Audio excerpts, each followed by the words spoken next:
आमदार रोहित पवार यांच्या social media वापरावरून मंत्री जयकुमार गोरे यांनी निशाणा साधलेला होता। सोशल मीडियावर पोस्ट करून पक्ष चालत नाही तर जनतेमध्ये जावं लागतं असा टोला जयकुमार गोरे यांनी लगावला होता। यावरून रोहित पवार यांनी गोरे यांना प्रति आव्हान दिले, आम्ही लोकांमध्येच आहे, गोरे हे कदाचित नरेंद्र मोदी किंवा भाजपच्या नेत्यांवर बोलले असतील असा उपरोधिक टोला रोहित पवार यांनी लगावलाय। माझे रोहित पवारांना विनंती आहे, आव्हान पण आहे, पवार साहेब ट्विटरवर आणि चॅनलवर पक्ष चालत नाही। पक्ष चालवायला लोकांच्यात जायला लागतं, लोकांच्यात जाऊन लोकांचा विश्वास जिंकायला लागतो। सोलापूर, सातारा असे अनेक जिल्हे आहेत की तिथे एकही नगरपालिका यांच्या चिन्हावर लढवली जात नाही। आपण ते पहा ना। गोरे एक नरेंद्र मोदी साहेबांबद्दल बोलले असतील, इतरही जे काही बीजेपीचे मोठे मोठे नेते जे सोशल मीडियावर सातत्याने व्यक्त होतात त्यांच्याबद्दल बोलले का काय असं आपल्याला म्हणावं लागेल। गोरेंना मला एवढंच सांगायचं आहे की तुमचा इतिहास हा बऱ्यापैकी उघडा आहे, हे लोकांनी बघितलेलं आहे, त्या बाबतीतली बरीच चर्चा झाली आहे। त्यामुळे अजून खूप काय बोलून अजून उघडा मात्र करू नका, नाहीतर आम्ही त्या विषयामध्ये लक्ष घातलं तर तुमची नक्कीच त्या ठिकाणी अडचण झाल्याशिवाय राहणार नाही। येणाऱ्या मुंबई महापालिका निवडणुकीमध्ये गाफील राहू नका, अन्यथा ही निवडणूक मराठी माणसासाठी शेवटची निवडणूक असेल असा इशारा राज ठाकरेंनी दिलाय। मुंबईच्या परळ येथे आयोजित केलेल्या मनसेच्या कोकण महोत्सवामध्ये राज ठाकरेंनी हे विधान केले। या कोकण महोत्सवाला ठाकरेंच्या शिवसेनेचे खासदार अरविंद सावंत हे देखील उपस्थित होते। मुंबई हातातून गेली तर हे लोक थैमान घालतील असे राज ठाकरे यावेळी म्हणालेत। मतदार याद्यांसोबतच मतदार खरे की खोटे यावरही लक्ष ठेवा अशा सूचना राज ठाकरेंनी उपस्थितांना दिल्या। मराठी माणसासाठी म्हणून ही येणारी मुंबई महानगरपालिकेची निवडणूक ही शेवटची महानगरपालिकेची निवडणूक असेल। जर आपण गाफील राहिलो तर हातातनं गेली म्हणून समजा, आणि त्याच्यानंतर जे थैमान सुरू होतील या लोकांचे ते मग ती कोणालाच आवरता येणार नाही। मला फक्त आपल्याला विनंती एवढीच करायची आहे, कुठेही गाफील राहू नका। रात्र वैरायची आहे, गाफील राहू नका, आजूबाजूला लक्ष ठेवा। ज्या प्रकारचं आता राजकारण सुरू आहे आणि मुंबईवरती ज्या प्रकारचा डोळा आहे, ज्या प्रकारचं राजकारण आता ज्या प्रकारे हे मतदार याद्या आणि याच्यातलं जे सुरू आहे याच्यावरती लक्ष ठेवावं। आपल्या आजूबाजूला कोण मतदार खरे आहेत खोटे आहेत याच्यावर देखील तुमचं लक्ष असणं गरजेचं आहे, आवश्यक आहे। बारामती नगरपालिका निवडणुकीमध्ये आमच्या उमेदवारांवर दबाव टाकला जात असल्याचा आरोप शरद पवारांच्या राष्ट्रवादीचे नेते युगेंद्र पवार यांनी केलाय। आमच्या विरोधात मोठी शक्ती आहे असं म्हणत युगेंद्र पवारांनी नाव न घेता अजित पवार यांच्यावर बोट दाखवलंय। आमच्या उमेदवारांना प्रत्येकी 20 लाखांची ऑफर दिली जात असल्याचा आरोपही युगेंद्र पवार करतात। लोकसभा आणि विधानसभा निवडणुकीच्या वेळी जे झालं तेच आता नगर परिषद निवडणुकीमध्ये होत असल्याचंही युगेंद्र पवार म्हणाले। त्या 8 पैकी साधारण 4 उमेदवार म्हणजे 4 सीटवर आमचे उमेदवार होते आणि एकेकाला त्यांनी 20 लाख रुपये तिथं असे दिलेत अशी चर्चा लोकांमध्ये आहे। गरीबाला किंवा सामान्य माणसाला दुसऱ्या गरीबाचं किंवा सामान्य माणसाचं दुःख तिथं कळत असतं आणि त्याच्यामुळं आपण उच्च शिक्षित तरुण स्वच्छ प्रतिमा असलेले असे आपण सामान्य कुटुंबातले उमेदवार तिथं दिलेत। त्यांनी दबाव पण आणला ह्या अशा लोकांना, ते शेवटी भेटतात। आमच्या पुढे खूप मोठी शक्ती आहे, आज त्यांच्याकडे सत्ता आहे, त्यांच्याकडे पैसे आहेत, संस्था आहेत मोठे मोठे, हे सगळे तिथं काम पण करत असतात। त्यांच्यावर जर दबाव आणला जात असेल, त्यांच्यावर जर अशा गोष्टी जर केले जात असतील तर मग 1-2-3 लोक सोडून जाणं हे साहजिक आहे। त्याच्यामुळे मी पण त्यांना जबाबदार धरत नाही। म्हणजे आमच्या उमेदवारांना शेवटी लहान माणसाला भीती वाटते, जो सामान्य घरातला असतो तो तिथं घाबरून जातो। मुंबईमध्ये 11 लाख दुबार मतदार असल्याचा आरोप आमदार ज्योती गायकवाड यांनी केलाय। दुबार मतदारांबाबत निवडणूक आयोगाने उत्तर देण्याची मागणी त्यांनी केली आहे, नाहीतर या विरोधात काँग्रेस लढण्यास तयार असल्याचा इशारा देखील ज्योती गायकवाड यांनी दिलाय। नगरसेवकाचं इलेक्शन बघितलं तर हे जे निवडणूक जिंकणं आणि हारणं हे खूप कमी मतावर अवलंबून असतं. ह्यामध्ये 2 अंकी सुद्धा ह्याच्या संख्येमध्ये माणूस जिंकू शकतो आणि हारू शकतो. आणि अशा परिस्थितीमध्ये जर हे लाखामध्ये जर हे मतदार आपल्याला दुबार दिसत आहेत तर ह्याच्यावर आपल्याला नक्कीच प्रश्नचिन्ह उभं करणं आवश्यक आहे. आणि ह्या निवडणूक आयोगाला नक्कीच ह्याच्याबद्दल उत्तर देणं अपेक्षित आहे. आणि जर उत्तर नाही दिलं तर काँग्रेस यासाठी न्यायासाठी लढण्यासाठी तयार आहे. तिकडे कोपरगाव नगर परिषद निवडणुकीमध्ये नवीन ट्विस्ट आलाय. भाजप आरपीआय मित्र पक्ष आघाडीच्या उमेदवारांनी राष्ट्रवादीच्या नगराध्यक्ष पदासह नगरसेवक पदाच्या एकूण 29 उमेदवारांच्या निवडणूक अर्जावरील दस्तावेजावर स्वाक्षरी नसल्याचे आरोप करत आक्षेप घेतलाय. या प्रकरणी कोपरगाव येथील जिल्हा सत्र न्यायालयामध्ये सुनावणी पार पडली आहे. यामध्ये दोन्ही बाजूंचा युक्तिवाद झाला असून आज या प्रकरणी न्यायालयीन निकाल देण्याची शक्यता आहे. अहमदपूर नगर परिषदेच्या निवडणुकीमध्ये सहकार मंत्री बाबासाहेब पाटील यांना भाजप आमदारांनी राजकीयदृष्ट्या घेरण्याचा प्रयत्न सुरू केलाय. मंत्री बाबासाहेब पाटील यांनी नगरपालिका निवडणुकीमध्ये गद्दारी केली आहे. आता गद्दारांना क्षमा नाही असे विधान भाजपचे आमदार संभाजी पाटील निलंगेकर यांनी केले. ते भाजपच्या कार्यकर्त्यांच्या आढावा बैठकीमध्ये बोलत होते. नगरपालिकेमध्ये जागा वाटपासंदर्भात भाजप आणि राष्ट्रवादी काँग्रेस अजित पवार गट यांची बैठक झाली, चर्चा झाली. मात्र ऐनवेळी सहकार मंत्री बाबासाहेब पाटील यांनी स्वतंत्रपणे निवडणूक लढवण्याचा निर्णय घेत भाजपला धोका दिला असा आरोप संभाजी पाटील निलंगेकर यांनी केलाय. आपल्या कार्यकर्त्यांची अपमान करण्याचं काम त्या भागातल्या नेत्यांनी केलं. आम्हाला वाईट वाटलं. सगळं ठरलं, आपल्याकडनं एबी फॉर्म घेतला, सगळं झालं आणि नंतर सगळे एबी फॉर्म घेतले, जाऊन देऊन टाकले काँग्रेस आणि राष्ट्रवादीच्या ताब्यामध्ये. हे चुकीचं झालं. त्याचा बदला तुम्हाला घ्यावा लागेल. भारतीय जनता पार्टीच्या माणसाला निवडून आणावं लागेल. मुंबईचा शांघाय करू आणि कोकणाचा कॅलिफोर्निया करू अशी आश्वासनं आपण निवडणुकीच्या निमित्ताने याआधी ऐकली असतील. अशाच आश्वासनांमध्ये आज आणखी एका मोठ्या आश्वासनाची भर पडली आहे.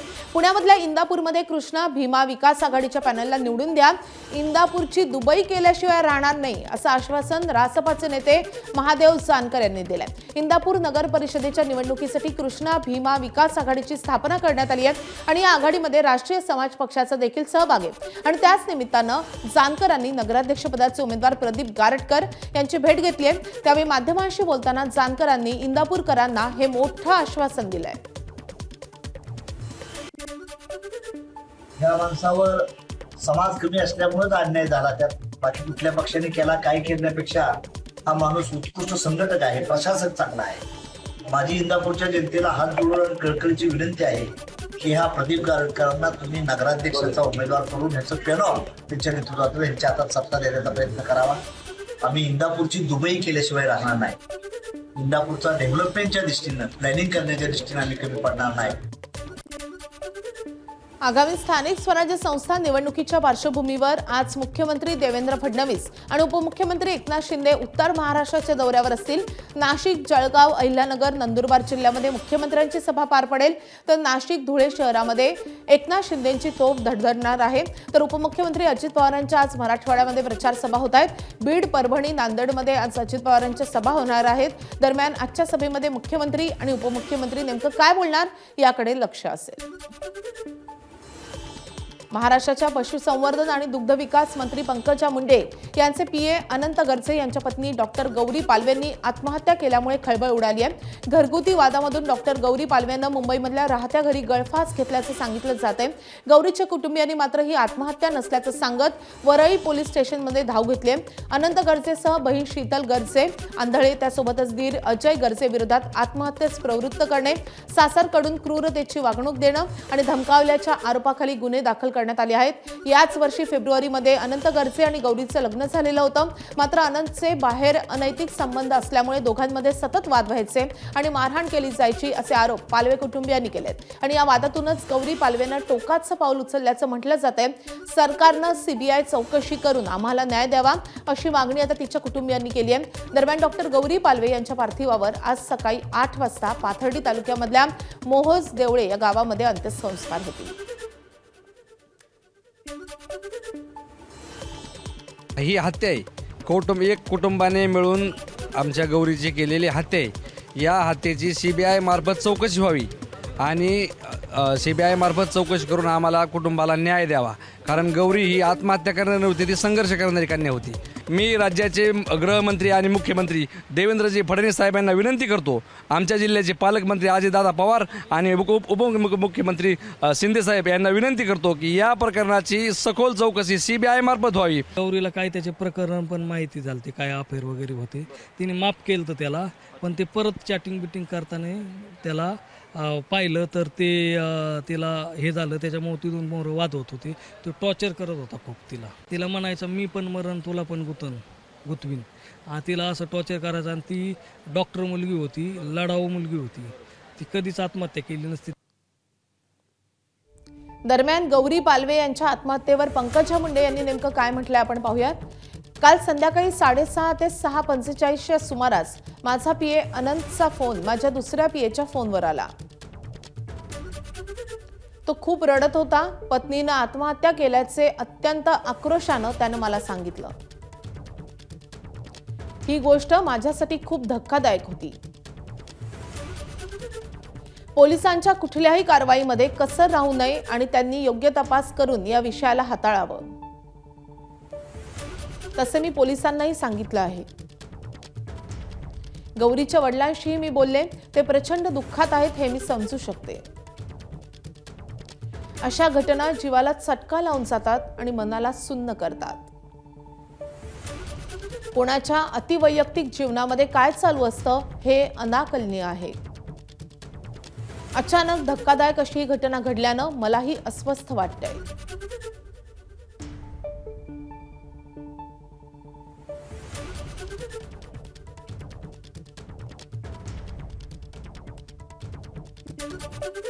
नक्षलवाद्यांची राजधानी अशी ओळख असलेल्या अबुझमाड या भागामध्ये पहिल्यांदाच पोलीस मदत केंद्र उभं राहिलंय. यासाठी C-60 पथकाचे शेकडो जवान आवश्यक साहित्य घेऊन फुलनार आणि गुंजूरवाडी या दरम्यान पोलीस मदत केंद्र सुरू केलंय. अनेक महिन्यांपासून छत्तीसगडमधून आलेल्या नक्षलवाद्यांचा वावर होता. या भागाला सुरक्षित आश्रयस्थान मानून नक्षलवादी खूप दिवस वास्तव्यात असायचे. दरम्यान फेब्रुवारी महिन्यामध्ये महेश नागुलवार नावाच्या जवानाचा चकमकीत मृत्यू झाला होता. त्याच फुलनारमध्ये पोलीस मदत केंद्र उभारून गडचिरोली पोलिसांनी नागुलवार यांना अनोखी श्रद्धांजली दिली आहे. आपल्यासोबत गडचिरोलीचे पोलीस अधीक्षक निलोत्पल सर आहेत. सर, अबुझमाड माओवाद्यांची नक्षलवाद्यांची राजधानी मानली जात होती, आज प्रवेश केलाय महाराष्ट्र पोलिसांनी तिथे. नक्कीच आज आमचे अबुझमाड मध्ये हे फुलनारमध्ये जे आम्ही आज पोलीस मदत केंद्र उघडलेलं आहे, आउटपोस्ट उघडलेलं आहे, ते आमचे अबुझमाडचे पहिला आउटपोस्ट आम्ही इथे उघडलेला आहे. पूर्वी जे आम्ही पेनगुंडा, निलगुंडा, कवंडे आम्ही उघडले होते या वर्षात, ते अबुझमाडचे फुटल्सवर होते. परंतु आज आम्ही भागमारगडपासून 20 किलोमीटर लांबीवर हे पोलीस मदत केंद्र आज आम्ही उघडले आहे. या एरियामध्ये माओवाद्यांचे खूप मोठा वरवर होता, खूप डॉमिनन्स होता या एरियामध्ये. एकसारखे ते लिबरेटेड झोन होता माओवाद्यांसाठी. आमचे हे रोडचे काम सुरू होतं 2 वर्षापूर्वी इथे जाडपोड करून ते रोडचे काम आतापर्यंत थांबलेलं आहे. या एरियाचे 2 मोबाईल टावर रखडलेला होता. आज आम्ही इथे पोहोचलो आहे. या एरियाचे सर्वांगीण विकासासाठी पुढचे 6 महिन्यामध्ये या एरियाचे पूर्ण मॅप आपल्याला चेंज होता दिसणार आहे. सर, पर्लकोटा नदी इथून वाहते. आपला जो पोलीस मदत केंद्र किंवा पोलीस स्टेशन होता तो कोठीला नदीच्या पलीकडे होता. जवळपास 5-6 महिने इकडे येणं कठीण होतं पोलिसांसाठी. आम्ही या एरियामध्ये इतके त्यांनी पूर्वी IDs आणि इथे ॲम्बुश पॉईंट्स होते की कोठी आउटपोस्ट वर्षात किमान एकदा किंवा 2दा अभियानासाठी येत होता. आणि 6 महिन्यापर्यंत ते पर्लकोटा, कोठी आणि फुलनार गावाला कट ऑफ करत होता. तर आता आम्ही पर्लकोटाचे लेफ्ट बँकवर आलेलं आहे. तर या एरियामध्ये आमचे कोणतेही डॉमिनेन्स नव्हता आणि या पोस्टामुळे या एरियामध्ये पूर्ण एरिया डॉमिनेशन. आणि हे आउटपोस्ट आमचे अबुझमाडमध्ये लॉन्चिंग पॅड सारखे आम्ही वापर करणार आहे. मुंबई लोकलनं प्रवास करणाऱ्या प्रवाशांना विमा कवच द्या अशी मागणी मराठी एकीकरण समितीच्या आनंद पाटलांनी केली आहे. लोकलमध्ये होणारी गर्दी आणि त्यातून होणाऱ्या अपघातात दुखापत झाल्यास किंवा मृत्यू झाल्यास प्रवाशांच्या कुटुंबियांवर उपचाराचा आणि उदरनिर्वाहाचा मोठा आर्थिक भार पडतो आणि त्यामुळे ही मागणी करण्यात आली आहे. मुंबई लोकलच्या मासिक, त्रैमासिक, वार्षिक पासमध्ये अत्यल्प शुल्क जोडून अपघाती विमा संरक्षण अनिवार्य करण्याची मराठी एकीकरण समितीची मागणी आहे. सांगोला नगर परिषदेच्या निवडणुकीमध्ये महायुतीतच कुस्ती रंगली आहे. शिंदेच्या शिवसेनेच्या विरोधात भाजपच्या जयकुमार गोरेंनी पॅनल उभं केलंय आणि या पॅनलमध्ये भाजपासह शेकाप आणि अजित पवारांची राष्ट्रवादी एकत्र आली आहे आणि त्यावरूनच शिंदेच्या शिवसेनेचे शहाजी बापू पाटील यांनी विधानसभा निवडणुकीचा दाखला देत भाजप विरोधात टीकेची झोड उठवली आहे। उपमुख्यमंत्री शिंदेच्या उपस्थितीत झालेल्या सभेमध्ये शहाजी बापूंनी पुन्हा भाजपवर निशाणा साधलाय। भाजपानं माझं कंबरडं मोडलं हे मला विधानसभा निवडणुकी आधीच माहिती होतं, तरीही मी टीका केली नाही, शांत राहिलो असं शहाजी बापू म्हणाले। त्यासोबतच त्यांनी विरोधातील पॅनलवरही निशाणा साधलाय। त्यानंतर शिंदेंनी शहाजी बापूंबद्दल वक्तव्य केलंय। शहाजी बापूंना मित्रांनी धोका दिला, पण मी त्यांच्या पाठीशी आहे असं शिंदे म्हणाले। निवडणुकीआधी मला माहिती होतं भाजपनं माझं कपाट बोललेलं आहे, पण मी शांत राहिलो, काय बोललो नाही। एवढा प्रामाणिकपणा भाजपची माझा असताना कशासाठी मला निवडणुकी भीती नाही लागणार आहे, एवढं मी खात्रीने सांगतो। पैशांचा बोला तालुका विकत घेऊ नका, तुमचा घनघोर अपमान होईल। पेटवून उठलं तर सरळ काय कुणाला जावं दबकवत आहे, मला दबकवत आहे। महाराष्ट्र मला घाबरतो आणि कुठली काही माकडं आले की मला दबकवतो। युवाशी खेळण्याचं काम बापूंनी लोकसभेच्या निवडणुकीत केलं आणि महायुतीच्या उमेदवाराला इथून 15,000चं लीड दिला आणि तुम्ही 15,000चा लीड दिला, असा बापू आहे। म्हणजे आधी लगीन कोंडाण्याचं मग माझ्या रायबाचं तुमचा कार्यक्रम केला असं त्यांना वाटत असेल, पण तुमच्या मागं हा एकनाथ शिंदे उभा आहे आणि बापूकडे श्रद्धा सबुरी आहे आणि बापू हा लोकांमधला आहे। बापू हळवा है, सत्य परेशान हो सकता है लेकिन पराजित नहीं हो सकता। कोल्हापुरात काल उपमुख्यमंत्री एकनाथ शिंदेंची सभा पार पडली। या सभेमध्ये एकनाथ शिंदेंनी ठाकरेंच्या शिवसेनेवर जोरदार हल्लाबोल केलाय। मी मुख्यमंत्री झाल्यापासून माझ्या विरोधात नेहमी आरोप करण्यात आले, शेतकऱ्याचा मुलगा मुख्यमंत्री झालेला त्यांना पसंतच नाही, त्यांची पोटदुखी जळजळ मळमळ अजूनही जात नाही, अशी टीका उपमुख्यमंत्री एकनाथ शिंदे यांनी केली आहे। मी तर अहंकाराची भाषा कोणासाठी बोलत होतो, आज कालच नाही बोललो। मी मुख्यमंत्री झाल्यापासून जे माझ्या विरोधामध्ये नेहमी आरोप प्रत्यारोप करत असतात, सर्वसामान्य माणूस शेतकऱ्याचा मुलगा मुख्यमंत्री झालेला ज्यांना पसंतच नाही, त्यांना अजून पण हजम होतच नाही, त्यांना म्हणजे पोटदुखी अजूनही ती जळजळ मळमळ निघते, त्यांच्याबद्दल मी बोललो। आणि अहंकार किती असावा, गर्व किती असावा, द्वेष किती असावा आणि घमंड किती असावी या बाबतीमध्ये मी बोललो। त्यामुळे युती म्हणून आम्ही लढतोय। मनसेसोबत युती करा असा संदेश मला कुठेही द्यायचा नव्हता असं वक्तव्य करत विजय वडेट्टीवारांनी युतीबाबत सावध भूमिका घेतली आहे। मात्र काल वडेट्टीवारांनी मनसेसोबत युती करण्याचे स्पष्ट संकेत दिले होते, मात्र आज वडेट्टीवारांनी यू टर्न घेतल्याचं पाहायला मिळतंय आणि त्यामुळे काँग्रेसमध्ये मतमतांतर असल्याचं पुन्हा एकदा दिसून येत आहे।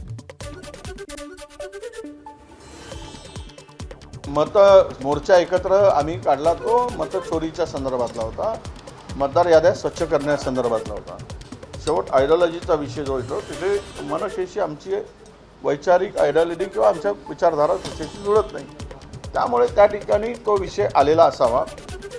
पण पवारसाहेबांनी जी भूमिका घेतली की आपण आघाडीत लढलो पाहिजे, त्या संदर्भात आपण सगळे मिळून भाजपला हरवण्यासाठी, भाजपसारख्या या धर्मांध शक्तीला संपवण्यासाठी एकत्र येण्याची आवश्यकता आहे आणि त्या संदर्भात आम्ही सकारात्मक आहोत असं माझं मत आहे। आम्ही पातळीवरच्या निवडणुकामध्ये पक्ष कधी बघितला जात नाही आणि त्या ठिकाणी सोयीचं राजकारण केलं जातं अनेक ठिकाणी।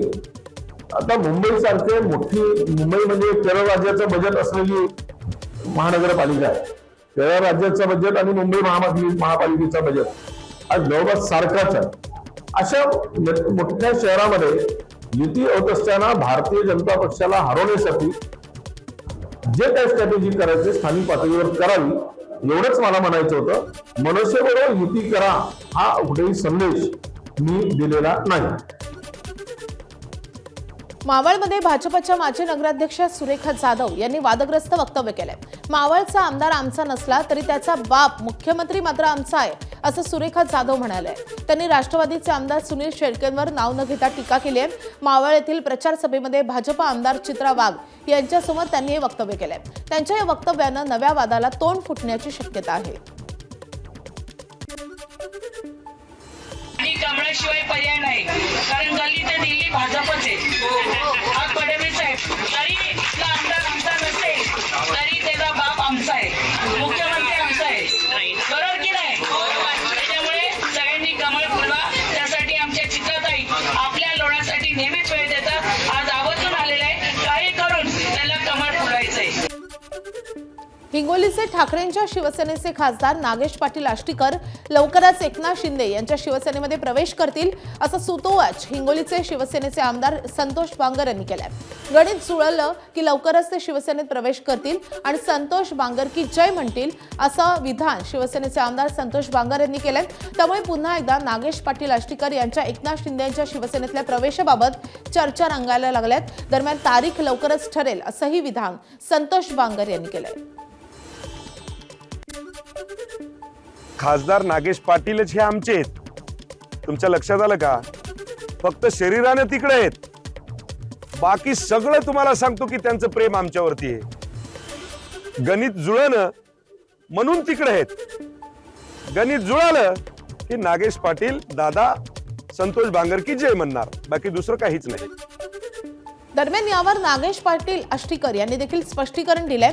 बांगर यांच्या बोलण्यामध्ये काहीही तथ्य नाही. मी उद्धव ठाकरेंसोबत खुश असल्याचं नागेश पाटील आष्टीकर म्हणतायत. आम्ही उद्धव साहेबांसोबत खुश आहोत. कधीही आम्हाला कोणी बोलून सुद्धा दाखवायची हिंमत कोणी केली नाही. मी जरी मुख्यमंत्र्याला भेटलो असेल, कारण पहिलेपासूनचे मी आमदार होतो, तर सगळ्याचाच परिचय आहे, चांगला परिचय आहे, संबंध सुद्धा सगळ्याचे चांगले आहेत. पण माझा आतापर्यंत कोणी बोलायची सुद्धा हिंमत केली नाही की आमच्या पक्षाकडे या म्हणून. निवडणुकीमध्ये क्षीरसागर विरुद्ध पंडित हा संघर्ष निर्माण झालाय.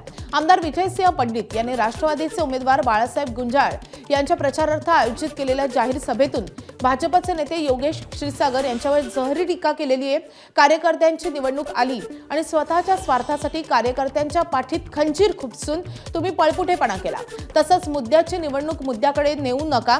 लोकशाहीच्या या उत्सवामध्ये खोडा घालण्याचा प्रयत्न कोणी करत असेल तर याद राखा, बीड जिल्ह्याचे पालकमंत्री अजित अनंतराव पवार आहेत, असा इशाराच पंडित यांनी क्षीरसागरांना दिलाय. आज ही कार्यकर्त्याची निवडणूक जेव्हा येते तेव्हा स्वतःच्या स्वार्थासाठी यांच्या पाठीत खंजीर खुपसून पळकुटेपणा केला, पळून गेला. मुद्द्याची निवडणूक मुद्द्यावर नेण्याचा प्रयत्न कुणी करू नका. आणि अशा पद्धतीनं तुम्ही लोकशाहीच्या या उत्सवामध्ये तर काही खोडा घालण्याचा प्रयत्न जर कोण करत असेल तर या ठिकाणी याद राखा, बीड जिल्ह्याचे पालकमंत्री अजित अनंतराव पवार हे आहेत. कराड नगरपालिका निवडणुकीमध्ये भाजप आणि शिंदेची शिवसेना एकमेकांच्या विरोधात लढतात आणि या ठिकाणी भाजपला शह देण्यासाठी शिंदेच्या शिवसेनेने शरद पवारांच्या राष्ट्रवादीशी हातमिळवणी केली आहे. शिवसेना आणि शरद पवार राष्ट्रवादी ही यशवंत विकास आघाडी आणि लोकशाही आघाडीच्या माध्यमातून एकत्रितपणे निवडणूक लढत आहेत. कराड नगरपालिकेच्या पंचवार्षिक निवडणुकीसाठी आम्ही यशवंत विकास आघाडी आणि लोकशाही विकास आघाडी एकत्रपणाने ह्या निवडणुकीला आम्ही सामोरं जातोय. सगळ्यांनी बरोबर घेऊन कराड शहराच्या विकासासाठी आपण अशा पद्धतीनं केवळ कराड नगरीचा, कराड शहराचा विकास डोळ्यासमोर ठेवून आपण ही निवडणूक लढवतोय. अनेक पक्ष एकत्र येऊन आमच्या विरोधात निवडणूक पक्षाचं चिन्ह न घेता लढवतात. हेच खऱ्या अर्थानं माझ्यासाठी खूप समाधानाची बाब आहे की पक्षाचं चिन्ह घेऊन निवडणूक देखील आमच्या विरोधात लढवता येत नाही. आम्ही मात्र सगळ्या जागा पक्षाचं चिन्ह घेऊन लढत आहोत. भाजप आणि शिंदेच्या शिवसेनेत धाराशिवमध्ये तणाव पाहायला मिळतोय. भाजपसोबत युती फिसकटल्यानंतर आता शिवसेना आक्रमक झाली आहे. आम्हाला अंधारात ठेवायचं आणि युती तोडायची हे भाजपचं प्लॅनिंग होतं, असं धाराशिव शिवसेना जिल्हा संघटक सुधीर पाटील यांनी म्हटलंय. तर भाजप आमदार राणा जगजितसिंह पाटील यांना आपण काहीही करू शकतो, आपलीच ताकद जास्त असल्याचं वाटतं. मात्र ही निवडणूक कोणाची ताकद किती आहे हे दाखवण्याची आहे. शिवसेना ताकद दाखवणार असं आव्हानच जिल्हा संघटक सुधीर पाटील यांनी दिलंय. मुंबई महानगरपालिकेसाठी जाहीर करण्यात आलेल्या प्रारूप मतदार यादीवरून ठाकरेंची शिवसेना आक्रमक झाली आहे. आघाडीमधील नेत्यांना घेऊन ठाकरेंची शिवसेना पुन्हा एकदा आज निवडणूक आयोगाची भेट घेण्यासाठी जाणार असल्याची माहिती आहे. यासाठी ठाकरेंच्या शिवसेनेनं निवडणूक आयोगाकडे वेळ मागितल्याची देखील माहिती आहे. प्रारूप मतदार यादीमध्ये मोठ्या प्रमाणात घोळ असल्यानं हरकती सूचना नोंदवण्यासाठी वेळ वाढवावा म्हणून आयोगाची भेट घेणार असल्याचं समजतंय. दरम्यान अद्याप निवडणूक आयोगानं वेळ दिलेली नाहीये. बिबट्याच्या दहशतीमुळे पुण्यातील नागरिकांनी पिंजऱ्यामध्ये बसून आंदोलन केलंय. पुण्यातील शेवाळवाडीजवळील भौरा वस्तीमध्ये बिबट्यानं धुमाकूळ घातलाय आणि त्यामुळे बिबट्याच्या दहशतीमुळे नागरिकांनी पिंजऱ्यामध्ये बसून आंदोलन केलंय. या वस्तीतील बिबट्याचा ताबडतोब बंदोबस्त करण्याची मागणी या नागरिकांनी केली आहे. तिकडे अहिल्यानगरच्या राहाता तालुक्यामध्ये बिबट्याचा मुक्त संचार पाहायला मिळतोय. राहाता तालुक्यामधल्या साकुरी गावातील शेत शिवारामध्ये बिबट्याचा मुक्त संचार मोबाईलमध्ये चित्रित झालाय. बिबट्याचा वावर वाढल्यामुळे ग्रामस्थांमध्ये भीतीचं वातावरण आहे. तसंच या परिसरामध्ये आणखी बिबटे असल्याचा दावाही येथील ग्रामस्थांनी केलाय आणि त्यामुळे सध्या गावात फिरणाऱ्या बिबट्याला जेरबंद करण्याची मागणी ग्रामस्थ करतायत. साताऱ्यामधल्या पिलानी गावामध्ये बिबट्यानं धुमाकूळ घातलाय. शेतात बैल चरायला गेलेला असताना बिबट्यानं बैलावर हल्ला केला असून यामध्ये बैल गंभीर जखमी झालाय. बिबट्या आणि बैल यांच्यामध्ये झालेल्या झटापटीमुळे बैलाचं एक शिंगही पूर्णपणे तुटलंय. बिबट्याच्या हल्ल्यामुळे ग्रामस्थांमध्ये भीतीचं वातावरण आहे. वन विभाग आणि प्रशासनानं बिबट्याचा बंदोबस्त करावा अशी मागणी आता इथल्या ग्रामस्थांनी केली आहे. काल दुपारी 3च्या दरम्यान आमचे वडील शेतात बैल चरावत गेले असता बिबट्या का वाघ होता काही समजलंच नाही. कारण ज्यावेळेस हल्ला झाला त्यावेळेस बैल रानात चरत होती आणि चरून येता येता जसा कालवा झाला तसा बैल खाली पळत येत आले समजताच वडिलांनी पाहणी केली तर बैल रक्ताच्या थरोळ्यात जखमी अवस्थेत त्यांना आढळून आला. तसेच आम्ही प्राथमिक आरोग्य केंद्र कुमटे जनावरांच्या डॉक्टरांना फोन करून त्याच्यावर प्राथमिक उपचार केले. भंडाऱ्याच्या खोलवारा येथे विहिरीत पडलेल्या बिबट्याचं सुरक्षितरित्या रेस्क्यू करण्यात आलंय. शेतशिवारामध्ये असलेल्या विहिरीमध्ये बिबट्या पडला होता आणि त्यानंतर वन विभागाच्या पथकानं विहिरीमध्ये जाळी टाकून बिबट्याला सुरक्षितरित्या बाहेर काढले. त्यानंतर बिबट्याला सुरक्षितरित्या जंगलामध्ये सोडण्यात आलंय. देशभरातील 12 राज्य आणि केंद्रशासित प्रदेशात सुरू असलेल्या SIR म्हणजे स्पेशल इंटेन्सिव्ह रिव्हिजन एका नव्या वादात सापडण्याची शक्यता आहे आणि त्याला कारण ठरतायत BLO अधिकाऱ्यांचे मृत्यू. त्यांचं झालंय असं की SIR मोहिमेदरम्यान 19 दिवसामध्ये 6 राज्यांमध्ये 16 BLO अधिकाऱ्यांचा मृत्यू झालाय. त्यापैकी गुजरात आणि मध्य प्रदेशामध्ये प्रत्येकी 4 तर पश्चिम बंगाल, राजस्थान, तामिळनाडू आणि केरळमध्ये प्रत्येकी 3 मृत्यू झालाय. सर्वात धक्कादायक म्हणजे मध्य प्रदेशातील 2 BLOंचा हृदयविकाराच्या झटक्याने मृत्यू झालाय तर पश्चिम बंगालमध्ये एका महिला BLOनं आत्महत्या केली आहे आणि त्याचाच आधार घेत लोकसभेचे विरोधी पक्षनेते राहुल गांधींनी निवडणूक आयोगावर टीका केली आहे. ज्या पद्धतीनं ही SIR प्रक्रिया राबवली जाते त्यावरच प्रश्न उपस्थित करत BLO अधिकाऱ्यांच्या मृत्यूसाठी आयोगच जबाबदार असल्याचा आरोप राहुल गांधींनी केलाय. सध्या ज्या 12 राज्यांमध्ये SIR प्रक्रिया सुरू आहे त्यापैकी तामिळनाडू, कर्नाटकसह पश्चिम बंगालमध्ये विरोधी पक्षांकडून संपूर्ण SIR प्रक्रियेचा जोरदार विरोध होतोय. देशाचे 53वे सरन्यायाधीश म्हणून न्यायमूर्ती सूर्यकांत हे आज शपथ घेत आहेत. सरन्यायाधीश म्हणून कार्यभार स्वीकारल्यानंतर त्यांचा भर देशातील प्रलंबित खटल्यांची संख्या कमी करण्यावर राहणार आहे. देशभरात 5 कोटी खटले प्रलंबित आहेत. हे सर्वात मोठं आव्हान असल्याचं न्यायमूर्ती सूर्यकांत म्हणाले. पदभार स्वीकारण्यापूर्वी पत्रकारांसोबत केलेल्या औपचारिक चर्चेमध्ये त्यांनी आपल्या कार्यकाळाचा रोडमॅप दिलाय. भारतीय क्रिकेट संघाची उपकर्णधार स्मृती मानधनाच्या वडिलांपाठोपाठ तिचा होणारा नवरा पलाश मुच्छल याचीही प्रकृती बिघडल्याची माहिती आहे. व्हायरल इन्फेक्शन आणि पित्त वाढल्यामुळे खासगी रुग्णालयामध्ये त्याच्यावर उपचार सुरू होते. काल रविवारी स्मृती आणि पलाश मुच्छलचा सांगली शाही विवाह सोहळा पार पडणार होता. मात्र विवाहाआधी स्मृतीचे वडील श्रीनिवास मानधना यांची तब्येत बिघडल्यानं काल होणारं लग्न काही काळासाठी पुढे ढकलण्यात आलंय. स्मृतीच्या कुटुंबियांनी ही माहिती दिली आहे. उपचारासाठी स्मृतीच्या वडिलांना सांगलीमधल्या खासगी रुग्णालयात रुग्णालयामध्ये दाखल करण्यात आले. श्रीनिवास मांधना यांची प्रकृती आता स्थिर असून डॉक्टरांकडून विश्रांतीचा सल्ला देण्यात आल्याचं कुटुंबियांनी सांगितलेलं आहे. तो आज सुबह में जब वो ब्रेकफास्ट कर रहे थे, स्मृति मंदाना के जो पापा है मिसेस श्रीनिवास मंदाना, उनकी तबीयत खराब होने लग गई थी और थोड़ी देर हम वेट किया. हमने हुआ कि शायद नॉर्मल है, ठीक हो जाएगा, लेकिन और थोड़ा बिगड़ रहा था. तो फिर हमने सोचा रेस्ट नहीं हम लेते हैं, तो उनको फटाफट हमने एम्बुलेंस बुलाया और उनको हॉस्पिटल ले गया है. अभी वो अंडर ऑब्जर्वेशन है.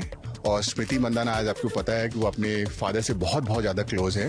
तो स्मृति मंदाना ने डिसाइड किया कि जब तक उनके पापा ठीक नहीं हो जाते हैं तब तक के लिए ये जो मैरिज जो आज होने वाली थी वो अभी इनडेफिनेटली पोस्टपोन्ड है. साधारण आज दुपारी 1-1:30 वाजता श्रीनिवास मंदाना स्मृती मंदानाच्या वडिलांना डाव्या बाजूला छातीत दुखण्यामुळं अर्जंट इमर्जन्सीमध्ये सर्व्हिस हॉस्पिटलमध्ये शिफ्ट करण्यात आलं. त्यांना माइल्ड हृदयाचा धक्काचे लक्षण सगळे आहेत. त्याचे सगळ्या चाचण्या चालू आहेत. आमचे कार्डिओलॉजिस्ट डॉक्टर रोहन ठाणेदारांनी पण बघून त्यांना अंडर ऑब्झर्वेशन ठेवायचं आहे. सध्याची परिस्थितीच्या हिशोबानं त्यांचं बीपी जरा जास्त झाल्यामुळं हृदयाचे ठोके पण जास्त वाढलेले आहेत. त्याच्यामुळे त्यांना अंडर ऑब्झर्वेशनमध्ये राहण्याची गरज आहे आणि यामुळे सगळ्याच प्रकारची ट्रीटमेंट चालू आहे.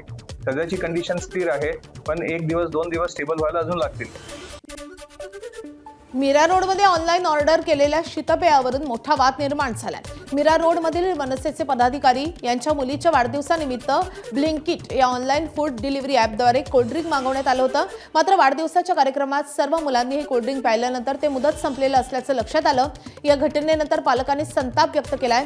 घटनेनंतर मनसेचे पदाधिकारी तत्काळ ब्लिंकिटच्या मीरा रोड येथील गोडाऊनवर पोहोचले. तेथेही अजून काही खाद्यपदार्थ कालबाह्य अवस्थेत साठवलेले आढळल्यामुळे त्यांनी पोलिसात तक्रार दिली. या प्रकरणामुळे नागरिकांनी नाराजी व्यक्त केली असून कठोर कारवाईची मागणी केली आहे. आज पाहणी केल्यानंतर आम्हाला असं दिसलेलं की 2 ते 3 प्रोडक्ट हे एक्सपायरी डेट झालेले आहेत आणि ते प्रोडक्ट आम्ही त्यांना दाखवलेले ते पाहू शकता. आणि आता अशी आमची पोलिसांना आम्ही फोन केलेला आहे, फूडवाल्यांना पण फोन केलेला आहे. ते फूडवाले पुण्याला आहेत, त्यांचा स्टाफ कमीच आहे, हे तर सगळ्यांना माहितीच आहे. पण पोलिसांना सांगून आम्ही आता हे शटर बंद करायसाठी मागणी केलेली आहे. शटर बंद करून गुन्हा दाखल करणार आणि जोपर्यंत त्यांची पूर्ण इन्क्वायरी होत नाही तोपर्यंत चालू होऊ नये ही अशी आमची विनंती असणार. नितीन लोटेकरांना विचारा त्यांच्या बाबतीत काय घडलं. दिल्लीत झालेल्या निदर्शनादरम्यान नक्षलवादी हिडमाच्या समर्थनार्थ घोषणाबाजी करण्यात आली आहे. या प्रकरणी पोलिसांनी अनेक आंदोलकांना ताब्यात घेतले. दिल्लीमधल्या वायू प्रदूषणाच्या विरोधात करण्यात आलेल्या आंदोलनाच्या वेळी ही घोषणाबाजी करण्यात आली आहे. एबीपी माझा, उघडा डोळे बघा नीट.